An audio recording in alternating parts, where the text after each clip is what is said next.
You want to say it, like? Cheers to episode 3. Woo, child. Spit out whatever was in her teeth on my floor. Jesus Christ. Take your birth control. Don't take birth control. Just don't have sex. If it's us versus them, who you think gon' win? Alright, hey y'all. We're back. Thank you for tuning in again.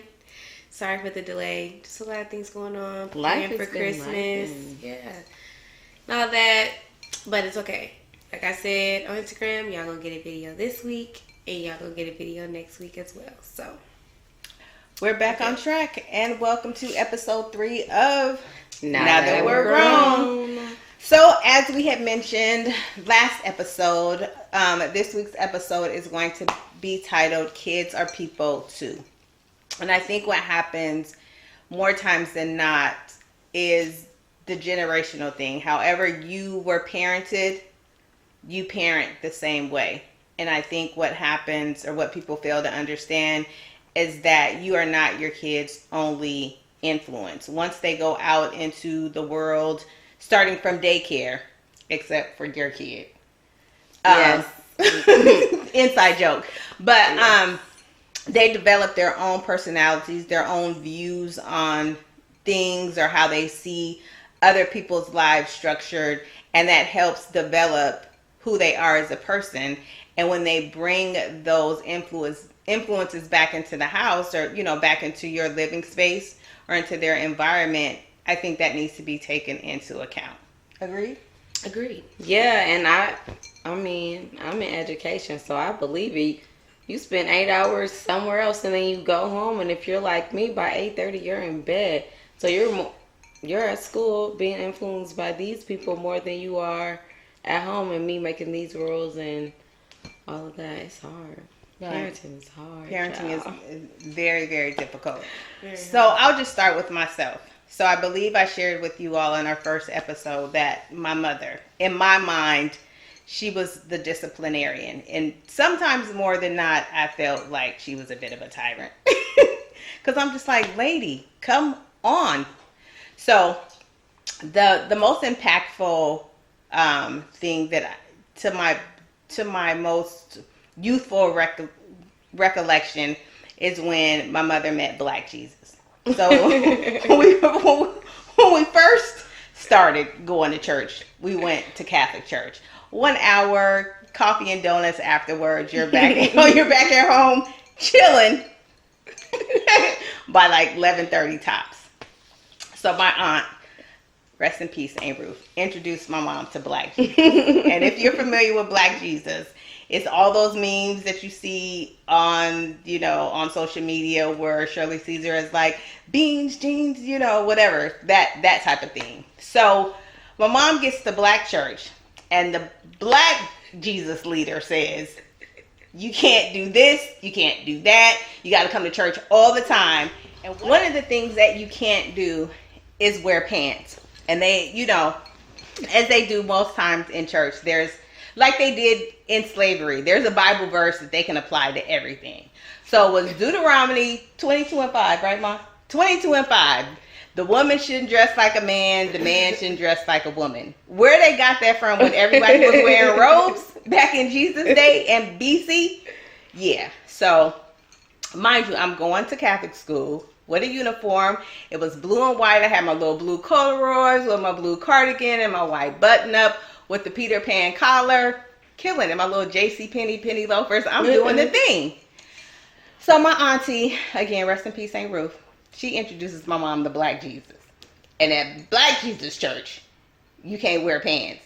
You have to wear your skirt all the way down to the thing. And there's all these things that you can't do. And so where I don't think my mom really understood how that would impact me is that carried on all the way until 10th grade. So I left St. George, which is the Catholic school that I went to. I went there too. I finished out 5th grade, and then I went to Black Jesus Church in 6th grade.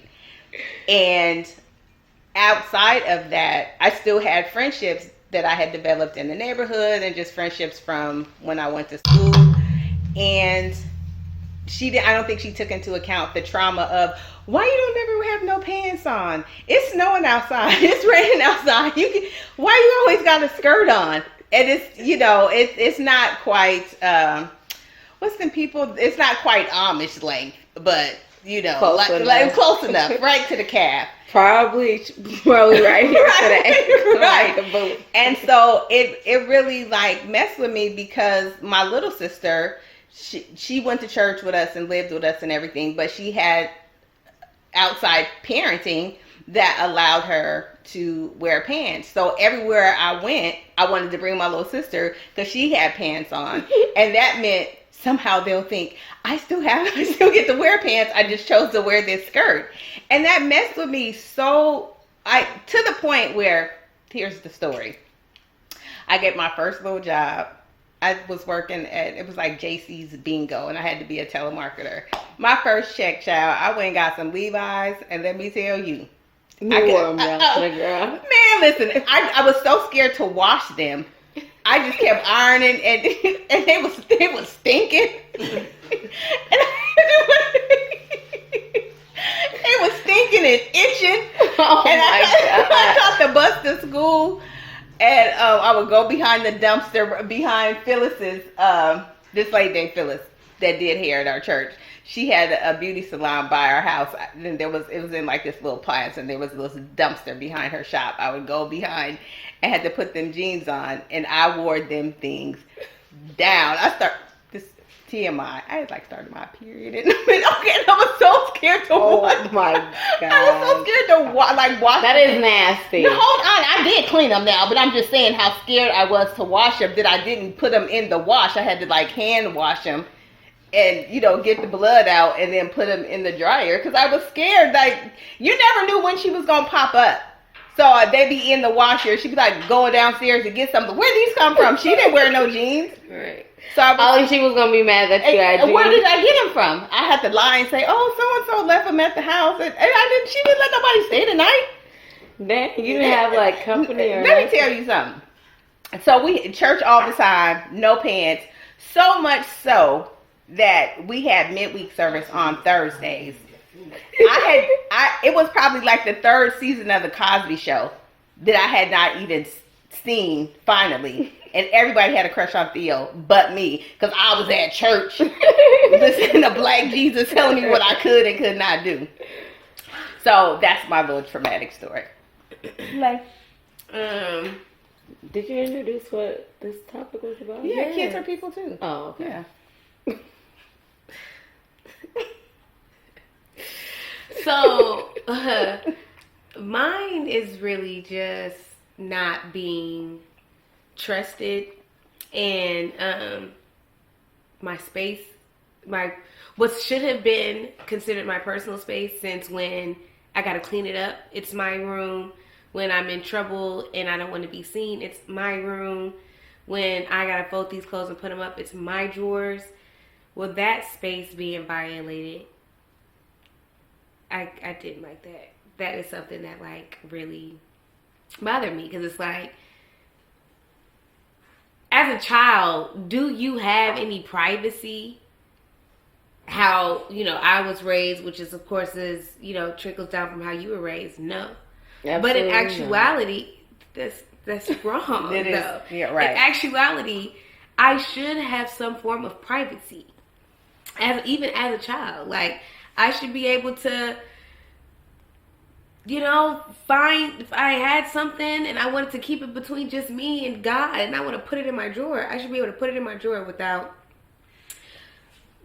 whatever triggers my parent to go digging through my, like, for me, well, what did God in the right mind got you going through my stuff?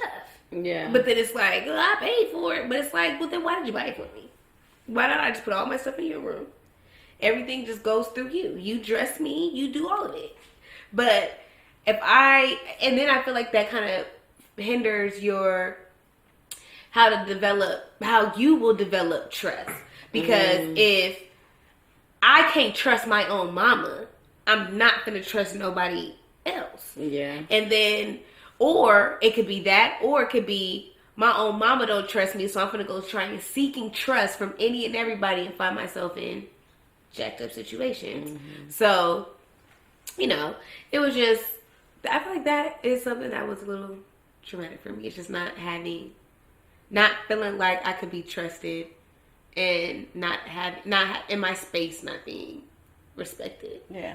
And I think that's a form of parenting that includes projecting, right? So I'm projecting what my particular like childhood traumas are onto her, and if I would have parented her based on understanding that she's going to develop her own personality, I wouldn't have to be so scared that she's going to be sneaky and doing, stuff. And knowing the things that I did, because I had to be sneaky, knowing that I was going to explore and I was going to like boys and I was going to do whatever they was doing out in the street because I was so sheltered. When I got out that choir stand, I did it all that night. I was like, they doing this outside? I was outside before outside was an outside. I made sure that I got a job that made me work on Sundays, the whole nine. But if like, are you available on Sunday? Yes, yeah, I can work all day. I can work all the Sundays. But and I think that, to take it really, really far back, it's like those vestiges of slavery, right? So you have to be under the thumb of whoever your figurehead is, and then if you don't do what they say and you're not allowed to have a mind of your own, that's how you parent. And then that's how the slave master kept the slaves, and then the slaves kept their children, so on and so on and so on and so on. And then that's how sneaky comes about. Yes, because me, on the other hand, I think I would say my biggest thing is not having a relationship with my mom. Like, she was just my mother. Like, I wouldn't even talk to her about personal stuff. I always went to my best friend's mom. Like, even when I got pregnant, I went to her mom first before I told my mom I was pregnant. So just not being able to talk, and I was super sneaky, but I made sure I did the things that she wanted me to do. Like, when I got in trouble because I didn't do my chores type of thing. But also, she'd be like, do the chores before you leave. And I'm texting her, I'm about to leave. Like, you could have told me that 4 or 5 hours ago, but now that I'm finna leave, you want to tell me to wash the dishes? So I think that's my biggest thing, because I would have liked to wanted a relationship with my mother. Especially because I was just curious, about life. I was being exposed to different things. Like, my 8th grade year, I went from turning my nose down at so much stuff to freshman year. It was a whole different ball game.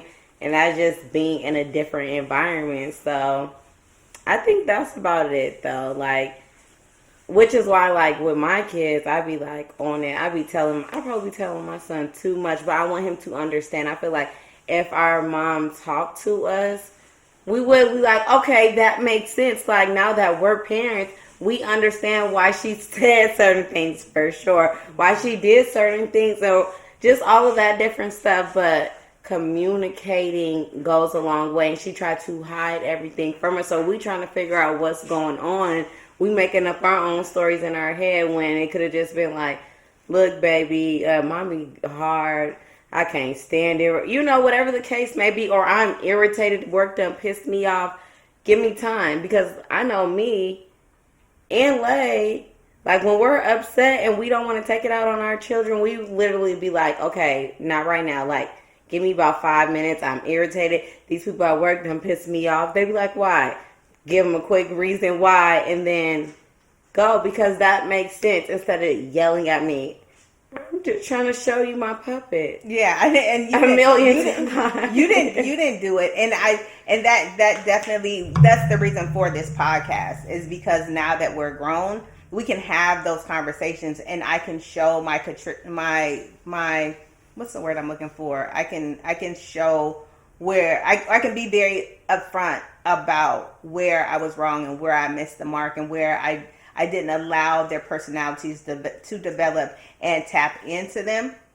And so I find myself just watching, because Lay has a daughter, watching her parents my granddaughter and feel a little bit of envy, and I'm just like, kids are kids and they gonna cut up and all that.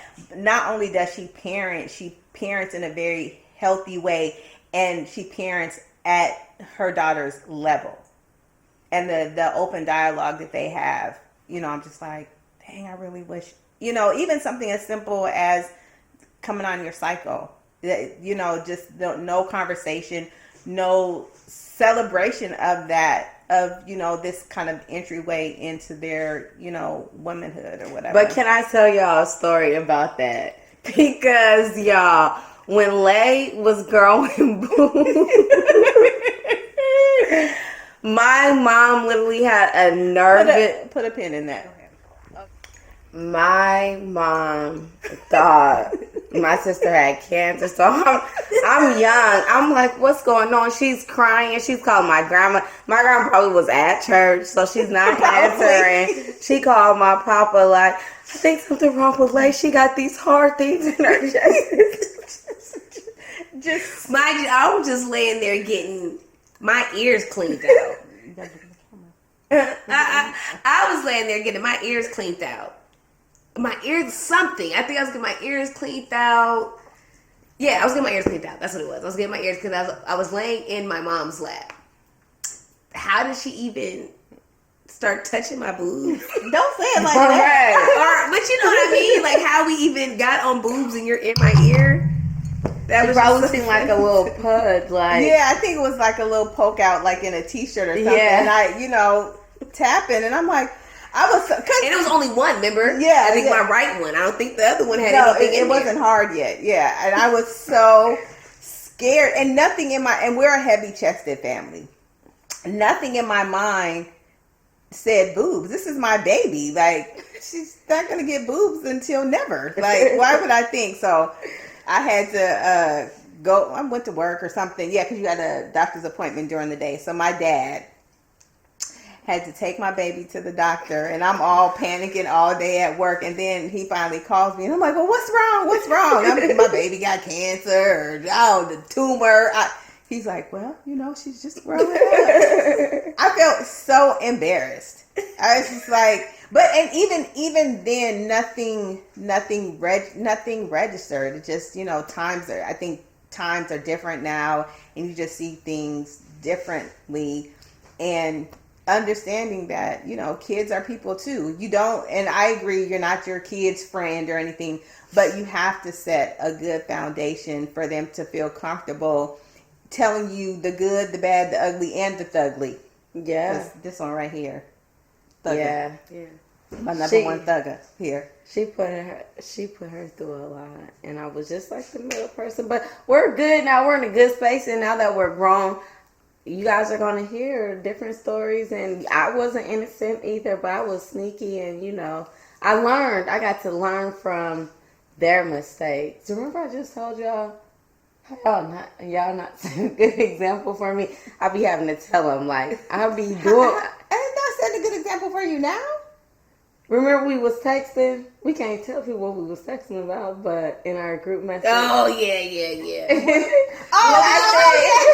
Matter of fact, that's the perfect segue to let them know what we're going to be talking about next week. Yeah, yes. So, y'all know how everybody like, ooh, Nelly and Ashanti, right? So, do y'all spin a block or not? Or what is spinning the block? Because what is the true definition of spinning the block? Okay, so here's my definition of spinning Next the week. block. Okay. Next. Well, if y'all want to hear my definition of spinning the block, because I stand on business. I don't spin the block. Okay, well, you all, that is this week's episode. We want to thank you so much for tuning in. Don't forget to like, share, subscribe, follow us on Instagram. Don't forget, we're looking to get to 100 subscribers. Yes. We already have 100 on IG, so get us to 100 subscribers here on the Tube. Yes, and also we are on Spotify, so we're going to put the Spotify link, share it, all of that. We're trying to make it big, y'all. Maybe you can come, not sit on this couch, but, next to us. Virtually, yes. And we're going to have a special guest. Oh, yes. Next episode, we're going to have a special guest. Our first guest. Oh, my God. We're growing. It is. We're Yeah. growing. Yeah, it is. She Yeah, is. she'll be our All right, podcast. Bye, It should y'all. be perfect to explain about spinning the block because it actually worked out for her. Yeah, She absolutely. spent the block. Yeah. Yes. Tennis coach. Oh, yeah, definitely. All right, so don't forget, like, share, subscribe. The link to our Spotify, so you can listen on your while you're jogging or at the gym or whatever, or wherever. Once we figure out Apple, we'll get that together. Yeah. All that. right, so don't forget, kids are people too. Have open dialogue with your children. Understand that you are not their only influence, good, bad, or ugly. Talk to your kids. Yeah. All right, bye, y'all. See y'all later. Bye. Bye. Cheers to episode 3. If it's us versus them, who you think gon' win? All right, run it back. All right, so you stop at the same time I stop. I didn't get to defend myself. Well, you can defend yourself on the next Because episode. next week she's gonna be talking about how she took that man back.